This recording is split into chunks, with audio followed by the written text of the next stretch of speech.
Hello guys! Good morning! For today's video nga, ito ang ating lulutuin for today. At dahil sa malamig ngayon, ayan, magigisa tayo ng pansit bato.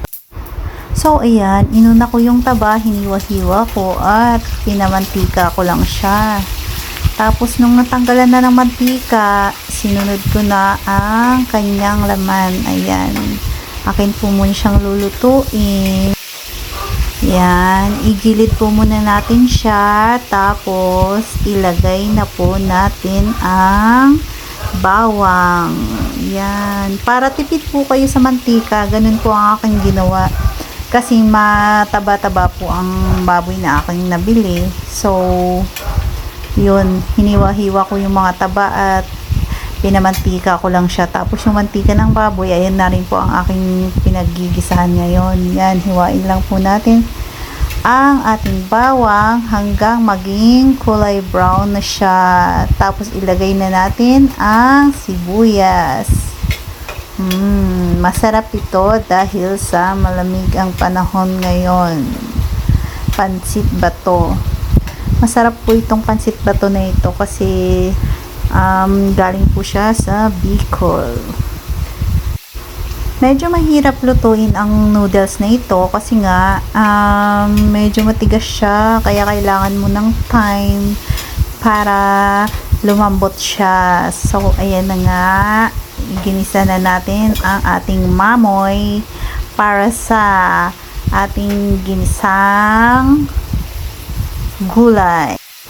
Habang tulog nga po ang aking baby, ay nagluto ako ng ganito para naman may merienda kami mamaya pag uwi ng asawa ko. So, pumasok po siya sa trabaho, kaya ayan, naisipan ko magluto-luto.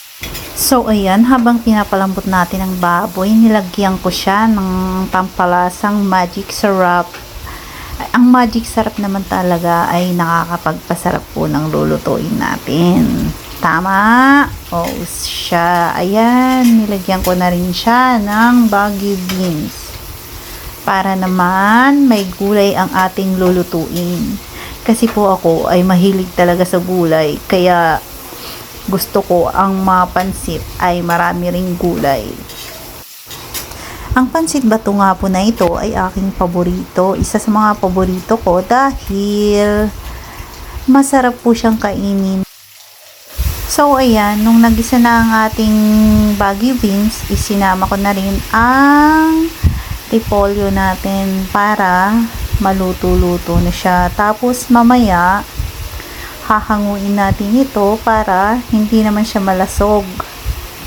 So, ayan, nilalagay ko na nga. Kinamay ko lang siya kasi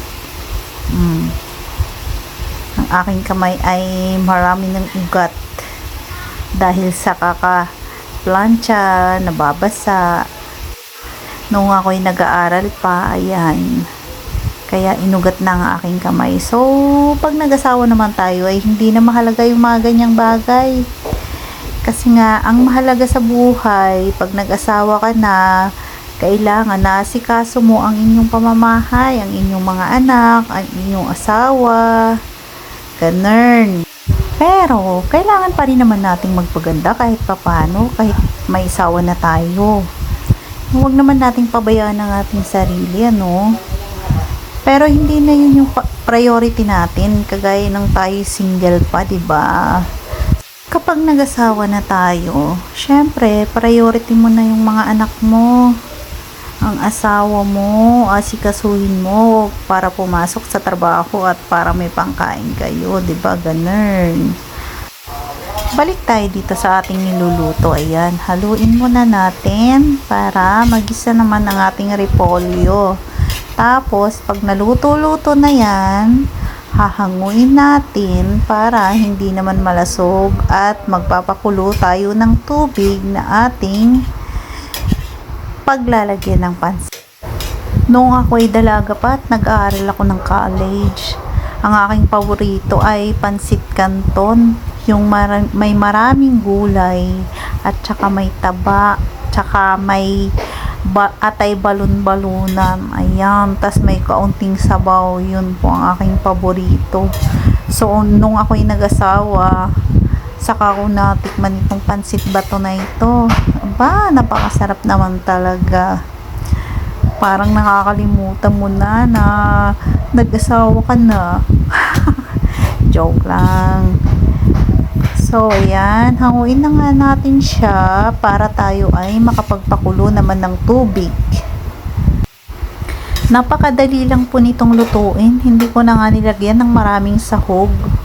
Dahil kapos naman ako sa budget. Kaya ayan, binudget ko na rin itong aking pansit bato. Pero sinisiguro ko sa inyong masarap ito pag natikman ninyo. Ako po naman ay talagang masarap magluto. Char! Hindi naman ganun kasarap. Pero masarap pa rin. Parang ako lang yan. Sabi ng asawa ko, masarap daw. Ay, lam. O siya, tama na yan. Balik tayo dito sa niluluto natin. So, ayan na nga. Pinapainit ko lang ang aking kawali. Tapos, maglalagay na ako ng tubig. Ayan. 1 cup pa lang yun. Dadagdagan ko pa yan.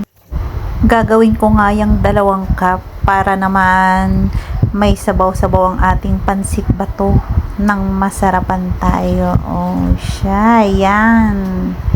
2 cups na yun. So, tama na yun. Tanggalin lang natin yung mga nasa gilid. Then, pakuluin natin yan. Tapos, pag kumulo na, saka natin lalagay ang ating pansit bato. Tinimplahan ko nga muna yan para naman may lasa na at mamaya hindi na ako maglalagay ng mga pampalasa. So, ayan, nilagyan ko lang siya ng asin, paminta, at konting magic sarap. Ayun lang ang aking nilalagay ng mga pampalasa. So, depende na sa inyo kung anong gusto nyong ilagay. Basta ako, ayun lang. Para sa akin, masarap na yun. At sabi ng asawa ko, okay naman daw ang lasa, diba? So, hindi naman siya nagre-reklamo. Kaya wag na nating baguhin ang ating mga nakaugali ang paglalagay ng mga pampalasa na yan. Yan na nga, ilalagay ko na ang ating pansit bato dahil nga kumukulo na ang ating tubig. Ayan, hindi ko to ubusin kasi konti nga lang, 2 lang naman kaming kakain at wala naman ang aming pamilya. So, ayan, nilalagay ko na nga lang. Yung mga ganito, minsan mo lang mahanap sa mga tindahan to kasi hindi siya masyadong binibenta kasi nga hindi, yung ibang tao kasi hindi nila alam na mas masarap to kaysa dun sa isang pansit bato, yung mga bilog-bilog. Yan. So, ito talaga yung paborito kong pansit bato. Kasi kakaiba yung lasa niya. Pero ayan, tingnan mo nga. Kinakain niya yung kinain niya yung tubig na nilagay ko. Medyo matagal kasi yan lutuin kasi nga matigas siya. Kasi nga pansit bato kaya nga matigas, diba? So, ayan na nga. Nilagay ko na ang aking ginisang gulay kanina. Tas ayan, halu-haluin lang natin hanggang sa mag-mix na silang lahat. Tapos, okay na yan. Pwede mo nang patayin ang apoy niyan. At pwede na natin kainin yan. Try nyo magluto ng ganito. Napakasarap. O, diba? Yummy-yummy ng merienda. So, ayan lang guys. Maraming salamat sa panonood. Bye!